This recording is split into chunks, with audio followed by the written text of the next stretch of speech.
Hello everyone and welcome to my channel dialectical girl.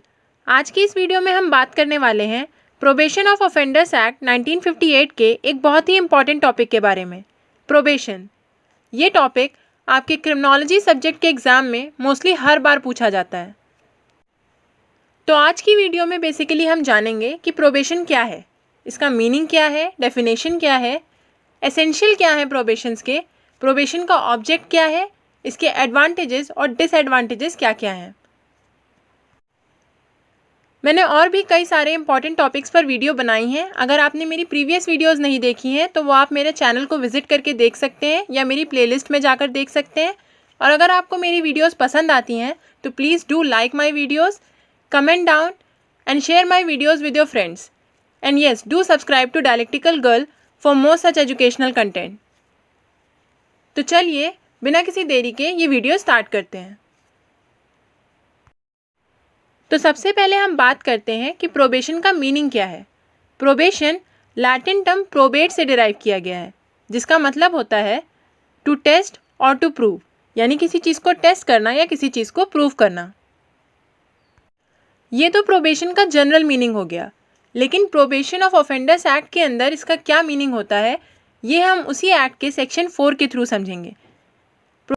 जब कोई person किसी ऐसे ऑफेंस के लिए जिसकी पनिशमेंट डेथ या लाइफ इम्प्रिजनमेंट नहीं है गिल्टी प्रूव हो जाता है, तो जिस कोर्ट के थ्रू उसे गिल्टी प्रूव किया गया है वो कोर्ट उस केस के सर्कमस्टांसेस को ध्यान में रखते हुए, नेचर ऑफ ऑफेंस को ध्यान में रखते हुए और कैरेक्टर ऑफ ऑफेंडर को ध्यान में रखते हुए अगर इस ओपिनियन की है कि उस पर्सन को एट वंस कोई भी सेंटेंस ना सुनाया जाए, यानी कि उसको एट वंस कोई पनिशमेंट ना दी जाए, बल्कि उसे बॉन्ड विद और विदाउट श्योरिटीज़ पर रिलीज़ कर दिया जाए और उस बॉन्ड के थ्रू से ये बताया जाए कि जब भी उसे बुलाया जाएगा उसे अपनी पनिशमेंट सुनने के लिए कोर्ट में प्रेजेंट होना होगा।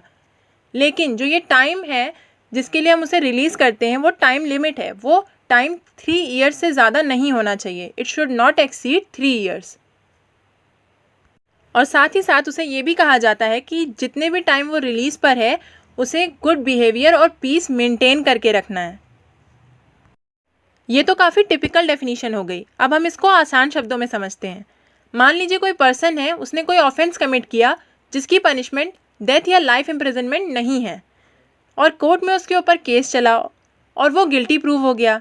तो जिस कोर्ट में वो गिल्टी प्रूव हुआ है वो कोर्ट उस केस के सर्कमस्टांसेस को ध्यान में रखते हुए, यानी उस केस में क्या क्या कैसे हुआ इन चीज़ों को ध्यान में रखते हुए, नेचर ऑफ ऑफेंस को ध्यान में रखते हुए, यानी कि ऑफेंस है वो किस नेचर का था इसको ध्यान में रखते हुए, और कैरेक्टर ऑफ ऑफेंडर, यानी कि ऑफेंडर का कैरेक्टर क्या है, वो गुड कैरेक्टर का है, बैड कैरेक्टर का है, हार्डेंड क्रिमिनल है, हैबिचुअल ऑफेंडर है या फर्स्ट ऑफेंडर है, इन चीज़ों को ध्यान में रखते हुए इस ओपिनियन पर आती है या इस ओपिनियन की है कि उस पर्सन को हम एट वन सेंटेंस नहीं देंगे, यानी उसको तुरंत पनिशमेंट ना सुनाकर हम उसे रिलीज़ कर देंगे कुछ टाइम पीरियड के लिए।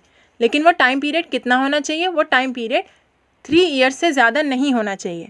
और उसको रिलीज़ करते टाइम हम उसको ये कहेंगे कि जब भी उसे बुलाया जाएगा कोर्ट में तब उसे प्रेजेंट होना होगा अपनी सेंटेंस को सुनने के लिए। इन 3 ईयर्स के बीच में जब भी कोर्ट उसे बोलती है तो उसे कोर्ट में अपीयर होना होगा, प्रेजेंट होना होगा अपना सेंटेंस रिसीव करने के लिए, अपनी पनिशमेंट रिसीव करने के लिए। और साथ ही साथ जिस बीच वो रिलीज़ पर है उस टाइम तक उसे जो सोसाइटी में पीस है वो मेंटेन करके रखनी है और अपना गुड बिहेवियर मेंटेन करके रखना है। तो इन सब चीज़ों से हमें पता चलता है कि जो प्रोबेशन है वो एक रिफॉर्मेटिव प्रोसेस है। रिफॉर्मेटिव प्रोसेस मतलब सुधारात्मक प्रोसेस है। ये ऑफेंडर को एक चांस देता है कि वो अपने अंदर चेंजेस ला सके। उसको हम वापस रिलीज़ करके उसी सोसाइटी में भेजते हैं इस ओपिनियन से कि मे बी वो सोसाइटी में साथ रहते रहते गुड बिहेवियर अपना ले और अपने अंदर चेंजेस ले आए और जो उसने क्राइम किया है वो आगे इन चीज़ों को रिपीट ना करे। बेसिकली प्रोबेशन ग्रांट करने का यही रीज़न है कि जो ऑफेंडर है उसके अंदर चेंजेस आए, वो अपने आप को रिफॉर्म करे और एक गुड सिटीज़न और गुड ह्यूमन बीइंग बने। तो अब हम बात करते हैं कि प्रोबेशन किस किस को ग्रांट किया जा सकता है, यानी प्रोबेशन किस किस को दिया जा सकता है। तो सबसे पहले to a person who possess good character. कोई भी ऑफेंडर जो कि गुड कैरेक्टर पजेस करता है उसे हम प्रोबेशन दे सकते हैं। हमने ये डेफिनेशन में भी पढ़ा था कि जो कोर्ट है जो ऑफेंडर को गिल्टी प्रूफ करती है वो ऑफेंडर के कैरेक्टर को ध्यान में रखते हुए ही ओपिनियन पर आती है। तो अगर ऑफेंडर का कैरेक्टर गुड है, यानी वो अच्छे कैरेक्टर का है, तो हम उसे प्रोबेशन पर रिलीज़ कर सकते हैं। सेकेंड पॉइंट है कि वो पर्सन किसी ऐसे ऑफेंस के लिए गिल्टी प्रूव किया गया हो जिसकी पनिशमेंट डेथ या लाइफ इम्प्रिजनमेंट नहीं है। थर्ड पॉइंट है कि उस पर्सन को किसी न किसी ऑफेंस के लिए गिल्टी प्रूव किया गया हो किसी भी कोर्ट के थ्रू, यानी ज़रूरी नहीं है कि कोई स्पेसिफिक ऑफेंस ही उसने कमिट किया हो, कोई भी ऑफेंस उसने कमिट किया हो और उसके लिए उसे गिल्टी प्रूव किया गया हो कोर्ट के थ्रू। फोर्थ और मोस्ट इम्पॉर्टेंट रीज़न है किसी भी पर्सन को प्रोबेशन पे रिलीज़ देने के लिए, वो है कि इस बात की हमें एक्सपेक्टेशन हो कि वो आगे चलकर अपने बिहेवियर में चेंज लाएगा, वो रिफॉर्म हो जाएगा फ्यूचर में, यानी वो अपने अंदर चेंजेस लाएगा और एक गुड ह्यूमन बीइंग और गुड सिटीज़न बन जाएगा। और इन चीज़ों का अंदाज़ा कैसे लगाया जाता है? उसके कैरेक्टर को ध्यान में रखते हुए, नेचर ऑफ ऑफेंस को ध्यान में रखते हुए और किन सर्कमस्टांसेस के अंदर उसने ये ऑफेंस किया, इन सब चीज़ों को ध्यान में रखते हुए हम इस चीज़ का अंदाज़ा लगा सकते हैं कि वो फ्यूचर में अपने आप को चेंज करेगा, रिफॉर्म करेगा अपने आप को या नहीं करेगा। तो ये जो 4 पॉइंट्स थे, इनको ध्यान में रखकर ही हम किसी पर्सन को प्रोबेशन पर रिलीज़ करते हैं। तो इन 4 पॉइंट्स को ध्यान में रखते हुए हम ये कह सकते हैं कि जो प्रोबेशन है वो एक ट्रीटमेंट मेथड है जो कि एक्यूज या ऑफेंडर को एक अपॉर्चुनिटी देता है कि वो फ्यूचर में अपने आप को रिफॉर्म कर ले, अपने आप को बदल ले, अपने अंदर चेंजेस ले आए। ये एक तरीके की जुडिशल काइंडनेस भी है। क्रिमिनल्स के प्रति जो हमारी सिंपैथी है, मान लीजिए कोई फर्स्ट ऑफेंडर है, उसने पहली बार कोई क्राइम किया, केस के सर्कमस्टांसेस कुछ ऐसे थे कि उसने क्राइम कर दिया, तो इन सब चीज़ों को ध्यान में रखते हुए भी हम उसे प्रोबेशन पर रिलीज़ कर सकते हैं। ये एक तरीके का लीगल कंसेशन भी है। लीगल कंसेशन मतलब कि जो उसकी सज़ा थी उसको हमने थोड़े टाइम के लिए पोस्टपोन कर दिया, तो उसको एक तरीके का कंसेशन मिल गया। लेकिन ये चीज़ हम वापस भी ले सकते हैं। कब? अगर जो हमने इसके रिगार्डिंग रूल्स बनाए हैं, रूल्स क्या हैं कि जब हम उसे बुलाएंगे उसे कोर्ट में प्रेजेंट होना होगा अपने सेंटेंसेस को सुनने के लिए।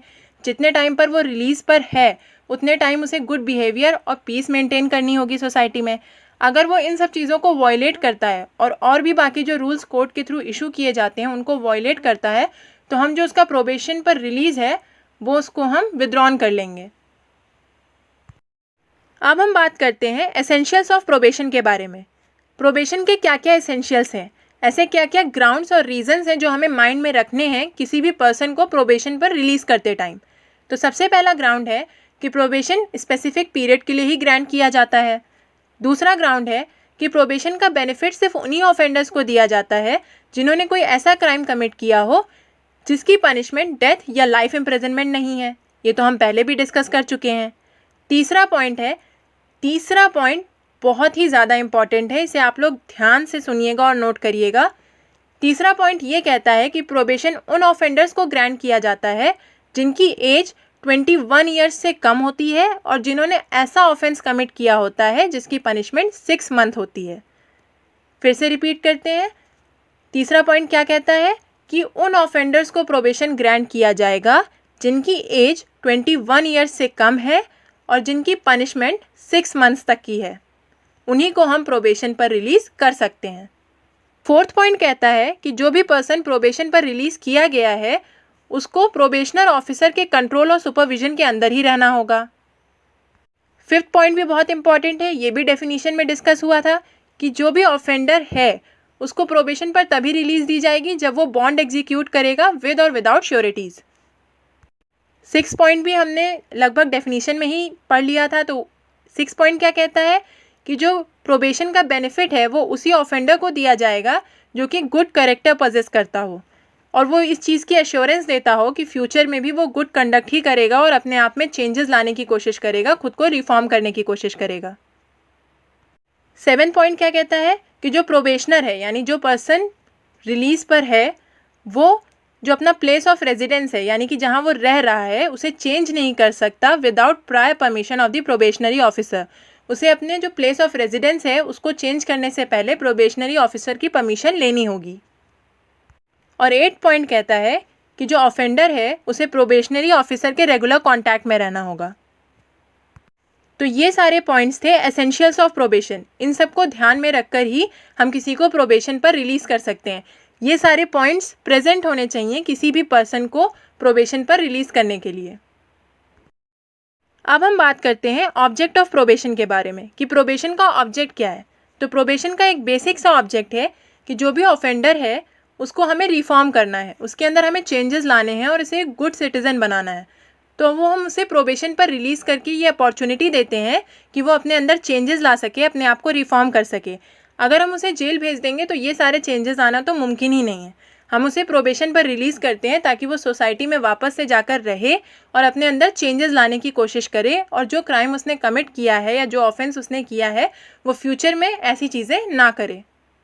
लेकिन ये उन ऑफेंडर्स को नहीं दिया जाएगा जो हार्डेंड या डेंजरस क्रिमिनल्स हैं, यानी जिन्होंने क्राइम को अपना पेशा बना लिया है, जिनके अंदर चेंजेस की या रिफॉर्म होने की बिल्कुल भी उम्मीद नहीं है, उन्हें हम प्रोबेशन पर रिलीज़ नहीं करेंगे। हम उन लोगों को प्रोबेशन पर रिलीज़ कर सकते हैं जिन्होंने सडन प्रोवोकेशन में या मोमेंट्री वीकनेस के अंदर कोई क्राइम कमिट कर दिया हो, तो उनको हम प्रोबेशन का बेनिफिट देंगे ताकि वो अपने अंदर चेंजेस ला सकें। अगर कोई फर्स्ट ऑफेंडर है या उसने किसी सडन प्रोवोकेशन या मोमेंट्री वीकनेस में कोई क्राइम कमिट कर दिया है और उसे हम जेल भेज देते हैं तो उसके ऊपर लाइफ टाइम के लिए स्टिग्मा लग जाएगा। तो उसे इस स्टिग्मा से बचाने के लिए हम उसे प्रोबेशन पर रिलीज़ कर देते हैं। दूसरा, हम उसको जो जेल के अंदर पहले से हार्डेंड या हैबिचुअल क्रिमिनल्स हैं या डेंजरस ऑफेंडर्स हैं उनसे बचाने के लिए भी प्रोबेशन पर रिलीज़ दे देते हैं। मान लीजिए हम उसे जेल भेज दें और वो इन क्रिमिनल्स के कांटेक्ट में आ जाए तो काफ़ी ज़्यादा चांसेस है कि वो इनके साथ मिल जाए और आगे जाकर और भी बड़े क्राइम्स करे। तीसरा, जो जेल में काफ़ी ज़्यादा क्राउड ऑलरेडी है उसे हम रिड्यूस कर देते हैं कुछ पर्सन्स को प्रोबेशन पर रिलीज़ करके। अब हम बात करते हैं एडवांटेजेस ऑफ प्रोबेशन के बारे में। किसी भी पर्सन को प्रोबेशन पर रिलीज़ करने के क्या क्या एडवांटेज हैं। पहला एडवांटेज तो ये है कि वो पनिशमेंट से बच जाता है। दूसरा एडवांटेज ये है कि जो जेल में ऑलरेडी हार्डेंड और हैबिचुअल क्रिमिनल्स हैं वो उनके कांटेक्ट में आने से बच जाता है। तीसरा एडवांटेज ये है कि जेल में ऑलरेडी बहुत ज़्यादा क्राउड है तो कुछ पर्सन्स को हम बाहर रखकर जेल का जो क्राउड है उसे इंक्रीज़ नहीं करते हैं और जो गवर्नमेंट का एक्सपेंडिचर है उसे कम करते हैं। चौथा एडवांटेज है कि ये किसी भी क्रिमिनल को इन्फीरियरिटी कॉम्प्लेक्स से बचाता है। अगर हम उसे जेल भेज देंगे तो उसके ऊपर लाइफ टाइम के लिए स्टिग्मा हो जाएगा, तो उस चीज़ से भी ये ऑफेंडर को बचाता है। फिफ्थ एडवांटेज है कि जो रिलीज़ ऑन प्रोबेशन का कॉन्सेप्ट है वो ऑफेंडर के अंदर सेल्फ रिस्पेक्ट क्रिएट करता है और उसे बढ़ावा देता है कि वो आगे फ्यूचर में जाकर एक गुड सिटीज़न बने, एक गुड बिहेवियर वाला पर्सन बने।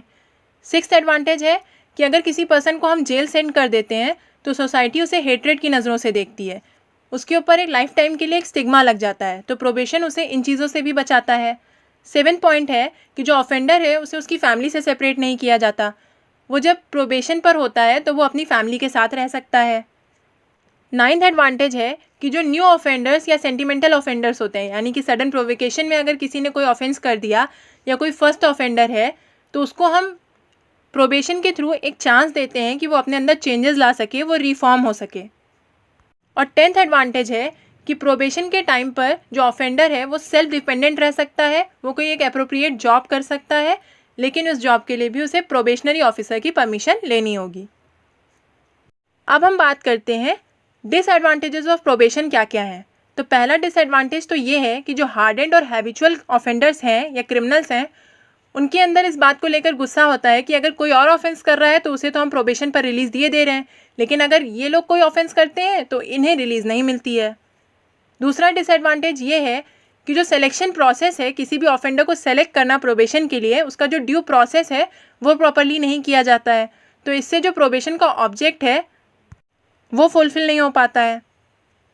तीसरा डिसएडवांटेज ये है कि जब भी कोई ऑफेंडर प्रोबेशन पर होता है तो उसकी जो प्रॉपर इन्फॉर्मेशन होती है, ये जो प्रॉपर अथॉरिटीज़ होती हैं उनको अवेलेबल नहीं हो पाती है। चौथा डिसएडवांटेज ये है कि जो प्रोबेशनरी ऑफिसर होता है उसके पास इतने मीन्स नहीं होते हैं कि वो जो प्रोबेशनर है उसके क्लोज कांटेक्ट में रह सके या उसके ऊपर क्लोज वॉच रख सके कि वो क्या कर रहा है, कैसे कर रहा है। फिफ्थ डिसएडवांटेज है पॉलिटिकल इंटरफेरेंस। किसी भी चीज़ में अगर पॉलिटिकल इंटरफेरेंस होता है तो उस चीज़ का ऑब्जेक्ट हम अचीव नहीं कर सकते। उसी तरीके से अगर प्रोबेशन वर्क में पॉलिटिकल इंटरफेरेंस हो जाता है तो प्रॉपर फंक्शनिंग नहीं हो पाती है और प्रॉपर ऑब्जेक्ट प्रोबेशन का अचीव नहीं हो पाता है। सिक्स्थ डिसएडवांटेज बहुत ही इंपॉर्टेंट है। ये क्या कहता है कि कोई भी सॉलिड एफर्ट्स नहीं लिए जाते हैं ऑफेंडर्स के रीफॉर्मेशन के लिए, यानी उसको रीफॉर्म करने के लिए जो अथॉरिटीज़ होती हैं वो प्रॉपर स्टेप्स नहीं लेती हैं, और इससे जो प्रोबेशन का ऑब्जेक्टिव है वो पूरी तरीके से अचीव नहीं हो पाता है। और ये भी हो सकता है कि वो जो ऑफेंडर है वो अपने आप को दोबारा किसी क्राइम में इन्वॉल्व कर ले। 7 डिसएडवांटेज ये है कि जो प्रोबेशनरी ऑफिसर की रिपोर्ट होती है वो कोर्ट में सबमिट होती है, और जो कोर्ट होती है वो इन केसेस को लेकर ज़्यादा सीरियस नहीं होती है, वो इन केसेस पर ज़्यादा ध्यान नहीं देती है। 8th डिसएडवांटेज ये है कि जो ऑफेंडर्स हैं उनको प्रोबेशन पर रिलीज़ करने से गवर्नमेंट को कोई फाइनेंशियल सेविंग नहीं होती है। 9th डिसएडवांटेज कहता है कि जो ऑफेंडर्स हैं वो कभी कभी प्रोबेशन का डिसएडवांटेज ले लेते हैं, यानी हमने तो उन्हें रिलीज़ कर लिया लेकिन हम श्योर तो है नहीं कि वो अपने आप को रिफॉर्म करेंगे ही करेंगे, तो हो सकता है वो आगे जाके फिर से किसी क्राइम में इन्वॉल्व हो जाएं।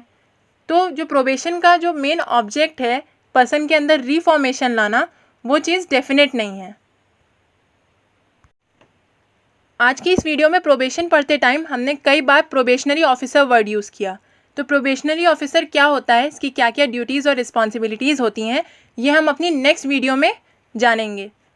So that's all for today. I hope आपको आज की इस वीडियो के सारे पॉइंट्स अच्छे से समझ आए होंगे और क्लियर हुए होंगे। अगर आपको कोई भी क्वेरी है तो वो आप मुझे कमेंट सेक्शन में पूछ सकते हैं, और अगर आपको ये वीडियो पसंद आई है तो do like this video, share this video with your friends, and do subscribe to Dialectical Girl for more such educational content. Thank you for watching.